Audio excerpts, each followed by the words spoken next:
This is what we're saying, and I think if he doesn't, um, I'm hoping that if he does beat Stipe, he sticks around, or if he loses, whatever, sticks. I just hope he sticks around, and he's not gonna go back on another vacation, or this time just be gone for good.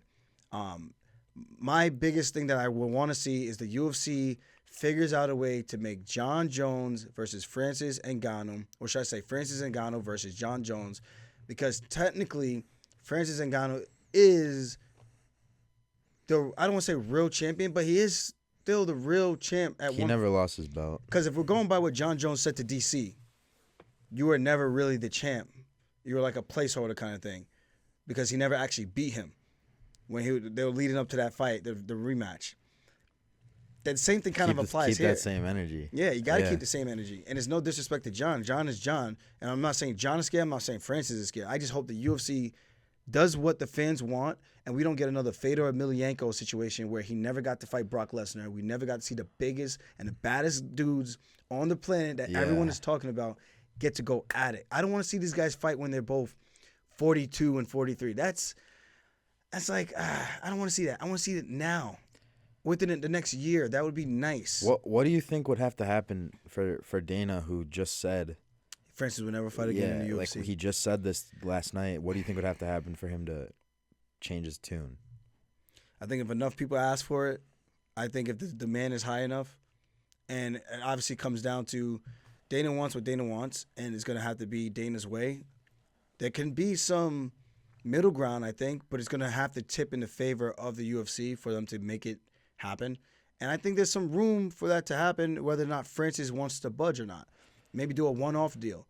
Because I was like, where's Francis going to fight? Who is he going to fight? I'm going to watch regardless. But the fight I want to see, the fight the fans want to see, and it would be a disservice to our generation and to the sport. If these two guys, who the UFC always prides their motto on, you get the fight that the fans want to see, well, guess what? This is the fight that we want to see. And if you guys blow it, we're going to be pretty damn upset, and you can't keep saying that we give the fans the fights that they want, because you're not giving us the fights that we want. It's like you've got two different scenarios. They eventually make that fight, and it's maybe the biggest fight of all time. Or I they think it's don't the biggest make fight this in the fight. UFC. Yeah, probably ever. It has to be.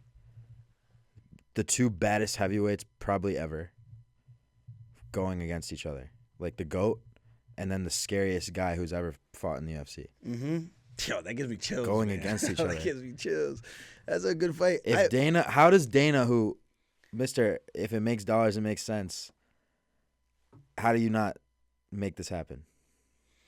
Pride, ego, want to prove a point. I hope Dana said that he's not ever going to sign Francis again because he's trying to, it's all negotiating tactics. That too, and to try to get people to stop asking him. Yeah, but But we're not going to stop asking. Nah. Dana, we want the fight.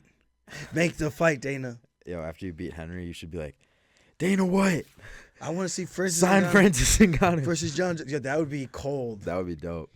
Like, I want to take this moment to say, Dana, we want to see Francis Ngannou versus John Jones. That's one. I don't think you could do anything that would make him hate you more than that. But it would actually be funny. It would be hilarious and viral as shit. But I'm going to say, Dana, don't hate me, but we want Francis Ngannou versus John Jones. Yo, I saw Andrew Schultz tweet that right away last night.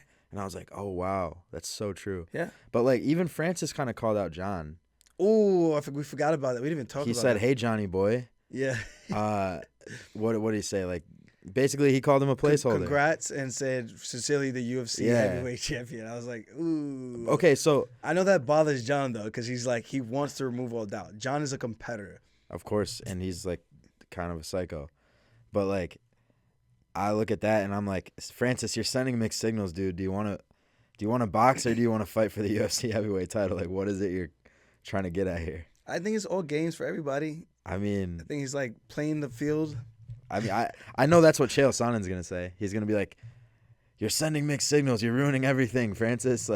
He's testing the waters to see where everyone is at, getting people to care, getting people to talk, and that's what we're doing. We're talking about it because it's a very important moment in history, right? I know this feels like after last night. This is gonna sound corny, but after last night, I was like, this is why I love the UFC. Nights like this. Yeah. That's not corny. I think it's real. This is it right here. All these crappy fight night cards we had, this made it all worth it. Yeah.